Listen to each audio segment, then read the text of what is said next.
अस्सलाम वालेकुम जी। इस वक्त जनाब मैं हामिद खान का की जो कोठी है, और बल्कि अगर मैं कहूँ कि मैं शीन बाग का जो 1122 का ऑफिस है वो बिल्कुल सामने आप देख रहे होंगे।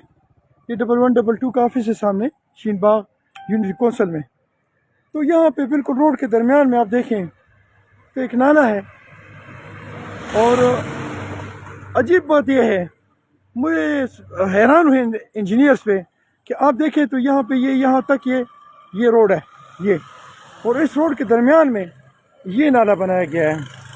अब मेरे बहुत सारे बच्चे ऐसे होते हैं कि एक तो मेरी खांसी का मसला है थोड़ा, एक मेरे बहुत सारे बच्चे ऐसे होते हैं कि वो बहुत स्पीड में होते हैं या उनके पास लाइट्स नहीं होती, वो इस खड्डे में गिरते हैं।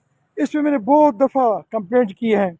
अब ये किस डिपार्टमेंट के अंडर आता है ये भी मुझे मालूम नहीं है।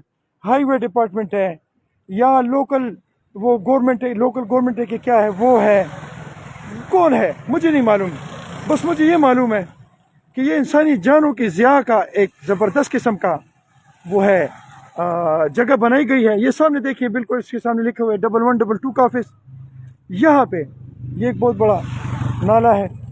और मैं जो भी बंदा मुझे देखे इससे मुतालिक जो भी बंदा है, मैं रसूल का वास्ता देता हूँ, मैं अल्लाह का वास्ता देता हूँ, मैं कुरान का वास्ता देता हूँ, मैं खाना काबे का वास्ता देता हूँ कि खुदारा कोई एक इंसान का बच्चे सटक में पैदा हो जाए, जिस भी डिपार्टमेंट का हो, वो इस नाले को फिल करे। ये देखिए बिल्कुल रोड के दरमियान में है जी।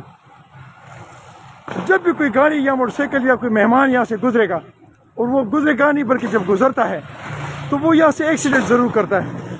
और उसका नुकसान ये होता है कि उसकी या तो टांगें टूटती हैं, या उसकी गाड़ी ख़राब होती है, या उसका बाजू टूटता है। अल्लाह का वास्ता, रसूल का वास्ता, कुरान का वास्ता, ये कोई ठीक कर दे, नहीं तो अपनी जेब से ठीक कर दे। जज़ाकल्लाह, अस्सलाम वालेकुम।